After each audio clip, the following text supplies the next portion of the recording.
The Honorable Alejano is now recognized. Thank you, Mr. Chair. Good afternoon to my colleagues and to our resource persons. Magandang hapon po, sir. I just have some questions since we are limited to only 3 questions. I think I have to choose important questions, Mr. Chair. First, I would like to state that this representation supports the war on drugs because we understand that it's really a problem, a main issue in our country. But of course, in the performance of the PNP in operationalizing the Plan Tokhang, there are issues that need to be clarified. Of course, very controversial po yan. Ang una kong itanong po, dahil may conflicting data po tayo, palaging sinasabi po ng Presidente ay 4 million ang drug addict sa Pilipinas. According naman sa PDEA, may ibang records po tayo, may ibang data po tayo. Gusto ko lang maklarify, ano ba talaga ang existing data na ginagamit ng Philippine National Police in its operations? Kasi of course, the data would be very helpful in targeting objectives in your operations. So gusto ko lang malaman po kung ilan po ito, ilan yung heavy users that need rehabilitation, at ilan naman ho yung mga occasional users. Your Honor, as of now, we don't have the data on yung classification of the surrenderers that we have as far as heavy users and occasional users. But I would like to answer your question, Your Honor, by saying that the data that we are using as our operational data is the 1.8 million, Your Honor. The 4 million that the President said is, according to him, is a DDB data na noon ay 1.8 nung, ano year yun mo? 2013. 2010 data, Your Honor. Then he said that exponentially it has grown up to around 4 billion. Maybe he asked the advice from some statisticians paano yung exponential growth nito. But for the PNP, we limit ourselves to the 1.8, Your Honor, to make our target easy. Because it's very difficult to target 4 million, Your Honor. Thank you, General De La Rosa, sir. It's very important kasi when we say na 4 million po, it creates some sort of an emergency or urgency on our part na ganito na pala karami. But we have really to base that on scientific research or survey para hindi naman ho tayo ma-off balance kung ilan ba yung targets natin. Kasi nagsasabi po yung Presidente na ang isang addict po ay hindi na human. No? They don't have humanity. May narinig ho tayo, their brain shrinks to the point that they're not capable of acting as a human. So if we paint this kind of description to the 4 million Filipinos, so it parang justified for us to kill them because they're not useless in the society. So, gusto nating malaman yun, especially yung heavy users, kasi sila naman yung kailangan ng rehabilitations. So, kaya ko natanong po yan. So, ang next na tanong ko, Mr. Chair, there are 2,602 killed in the PNP operations related to drugs. Do we have breakdown on this killed whether they are criminals? That means they were filed cases, they were tried, they were convicted, or they were suspects. Case were filed against them, or cases were pending against them. Itong 2,602.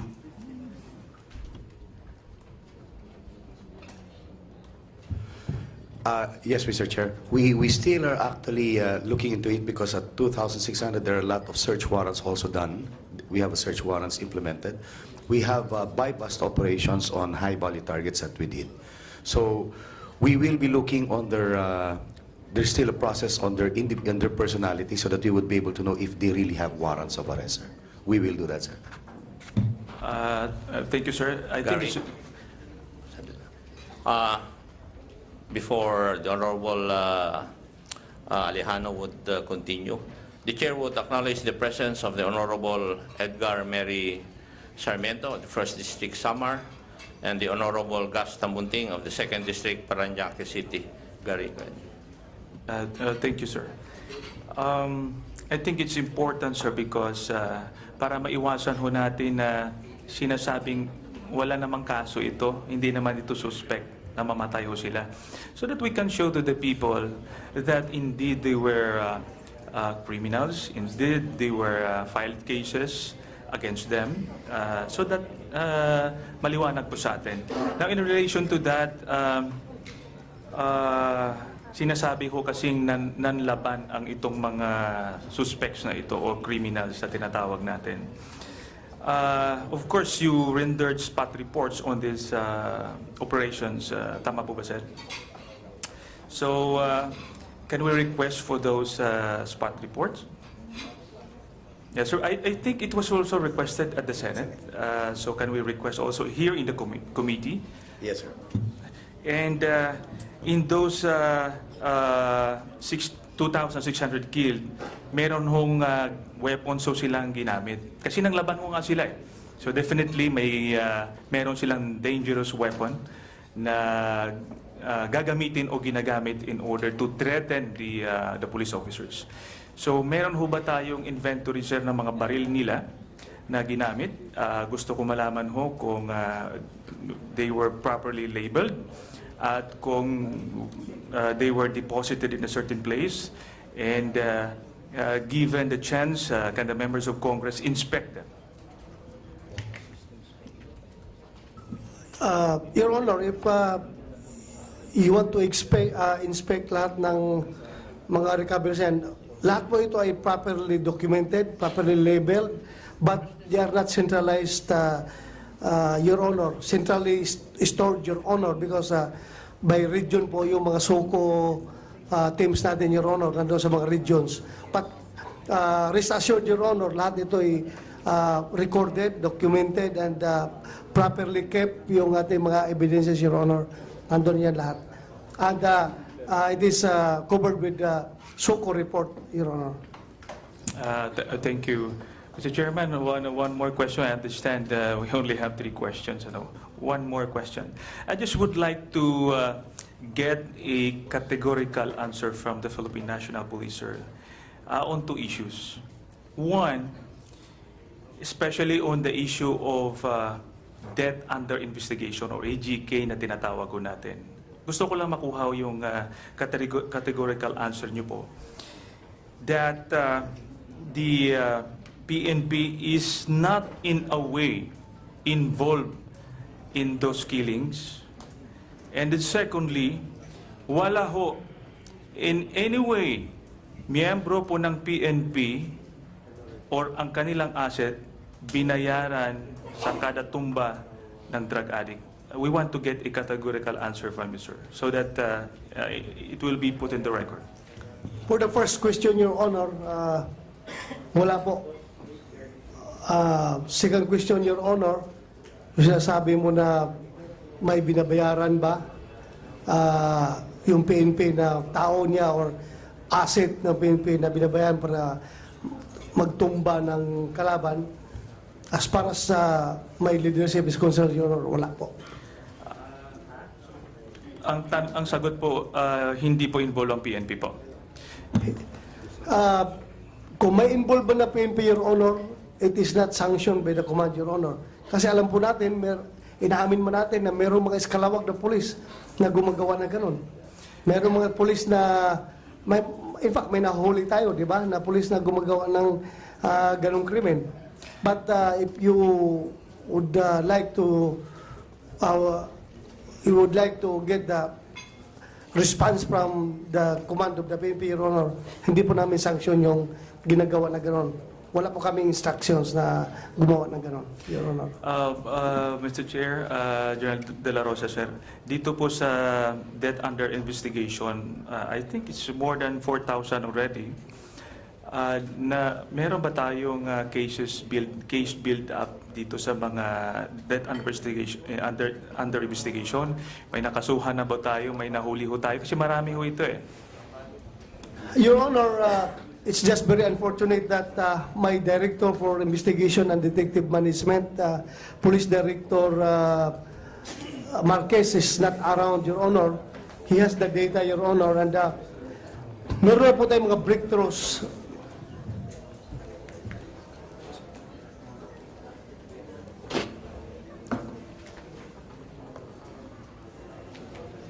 Cases filed, accused arrested. Ito, Your Honor, we have a quick look data for these cases. The total number of murder cases is yung tinatawag mo, Your Honor, na EJK or DUI is 5,844. Total number of victims is 6,137. That kasama na lang ba ito? Kasama yung police operation? Mukhang kasama yun. Hindi kasama. Total number of murder cases under investigation is 4,435. But the total number of murder cases filed in court is meron tayong 1,409, Your Honor. Out of this 4,435 na tiniterm natin dati na DUI, meron na pong 1,409 na nakapile sa korte. Cases filed with accused arrested. Yung arestado, Your Honor, is 830. Ito yung referring to DUI, Your Honor. And cases filed with accused at large is 579. But nakapile pa rin yung kaso dahil identified yung suspect, Your Honor. So may mga breakthrough na po tayo dito, Your Honor. Hindi po natin ito pinabayaan. Ongoing yung, kaya tinanong natin na DUI, death under investigation. Tuloy-tuloy pa po, Your Honor, yung investigation ng ibang cases. Are using as our operational data is the 1.8 million, Your Honor.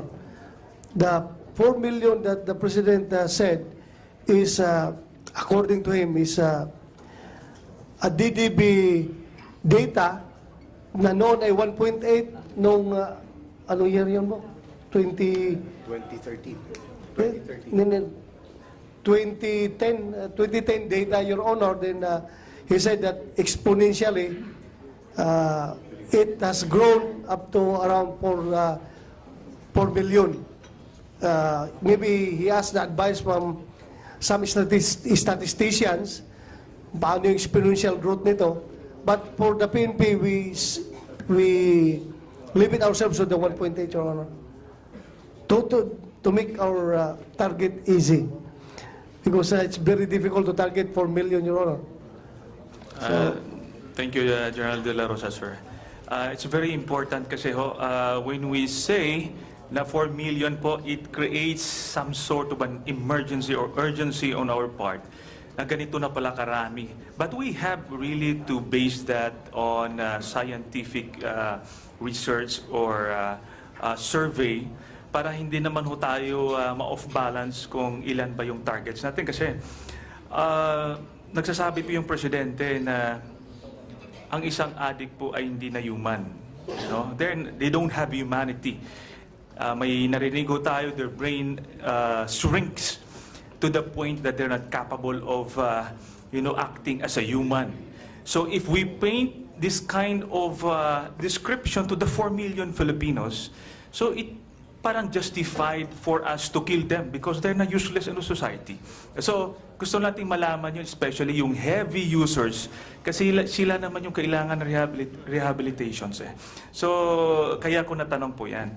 So, ang next na tanong ko, Mr. Chair, there are 2,602 killed in the PNP operations related to drugs. Do we have breakdown on this killed, whether they are criminals. That means they were filed cases, they were tried, they were convicted, or they were suspects. Case were filed against them or cases were pending against them. Itong 2,602.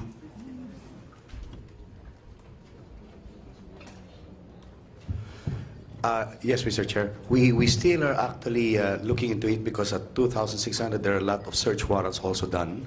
We have a search warrants implemented. We have bypassed operations on high-value targets that we did. So we will be looking on there's still a process on their personality so that we would be able to know if they really have warrants of arrest, sir. We will do that, sir. Thank you, sir. I think Gary? it should- Before the Honorable Alejano would continue, the Chair would acknowledge the presence of the Honorable Edgar Mary Sarmiento of the 1st District, Samar, and the Honorable Gus Tambunting of the 2nd District, Parañaque City. Gary. Thank you, sir. I think it's important, sir, because para maiwasan ho natin na sinasabing wala namang kaso ito, hindi naman ito suspect na mamatay ho sila. So that we can show to the people that indeed they were criminals, indeed they were filed cases against them, so that maliwanag po sa atin. Now, in relation to that, The Honorable Alejano is now recognized. thank you, Mr. Chair.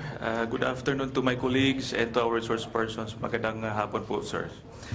I just have some questions since we are limited to only 3 questions. I think I have to choose important questions, Mr. Chair. First, I would like to state that this representation supports the war on drugs because we understand that it's really a problem, a main issue in our country. But of course, in the performance of the PNP in operationalizing the Oplantokang, there are issues that need to be clarified. Of course, very controversial po yan. Ang una po itanong po, dahil may conflicting data po tayo, palaging sinasabi po ng Presidente ay 4 million ang drug addict sa Pilipinas. According naman sa PDEA, may ibang records po tayo, may ibang data po tayo. Gusto ko lang maklarify, ano ba talaga ang existing data na ginagamit ng Philippine National Police in its operations? Kasi of course, the data would be very helpful in targeting objectives in your operations. So gusto ko lang malaman po kung ilan po ito, ilan yung heavy users that need rehabilitation, at ilan naman ho yung mga occasional users. Your Honor, as of now, we don't have the data on yung classification of the surrenderers that we have as far as heavy users and occasional users. But I would like to answer your question, Your Honor, by saying that the data that we Sinasabi ko kasing nanlaban ang itong mga suspects na ito o criminals na tinatawag natin. Of course, you rendered spot reports on these operations. Tama po ba, sir? So, can we request for those spot reports? Yes, sir. I think it was also requested at the Senate. So, can we request also here in the committee? Yes, sir. And in those 2,600 killed, meron hong weapons so silang ginamit. Kasi nanglaban ko nga sila eh. So definitely meron silang dangerous weapon na gagamitin o ginagamit in order to threaten the police officers. So meron ho ba tayong inventory, sir, ng mga baril nila na ginamit? Gusto ko malaman ho kung they were properly labeled at kung they were deposited in a certain place, and given the chance, can the members of Congress inspect them? Your Honor, if you want to inspect lahat ng mga recoveries yan, lahat po ito ay properly documented, properly labeled, but they are not centralized, Your Honor, centrally stored, Your Honor, because by region po yung mga SOCO teams natin, Your Honor, nandun sa mga regions. But rest assured, Your Honor, lahat ito ay recorded, documented, and properly kept yung ating mga evidences, Your Honor. Nandun yan lahat. And it is covered with the SOCO report, Your Honor. Thank you. Mr. Chairman, one more question. I understand we only have 3 questions. One more question. I just would like to get a categorical answer from the Philippine National Police, sir, on 2 issues. One, especially on the issue of death under investigation or AGK na tinatawag ko natin.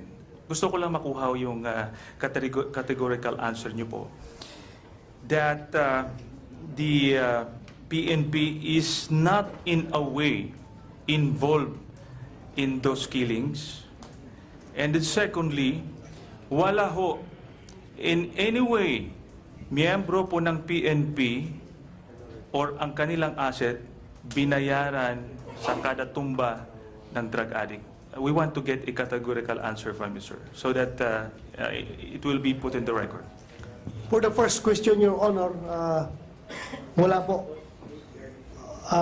Second question, Your Honor, yung sinasabi mo na may binabayaran ba yung PNP na tao niya or asset ng PNP na binabayaran para magtumba ng kalaban, as far as my leadership is concerned, Your Honor, wala po. Ang sagot po, hindi po involved ang PNP po. Kung may involved na PNP, Your Honor, it is not sanctioned by the command, Your Honor. Kasi alam po natin, inaamin mo natin na mayroong mga eskalawag na polis na gumagawa ng ganun. Mayroong mga polis na, in fact, may nahuli tayo, di ba, na polis na gumagawa ng ganung krimen. But if you would like to get the response from the command of the PNP, Your Honor, hindi po namin sanction yung ginagawa na gano'n. Wala po kaming instructions na gumawa ng gano'n, Your Honor. Mr. Chair, General De La Rosa, sir, dito po sa death under investigation, I think it's more than 4,000 already. Na meron ba tayong cases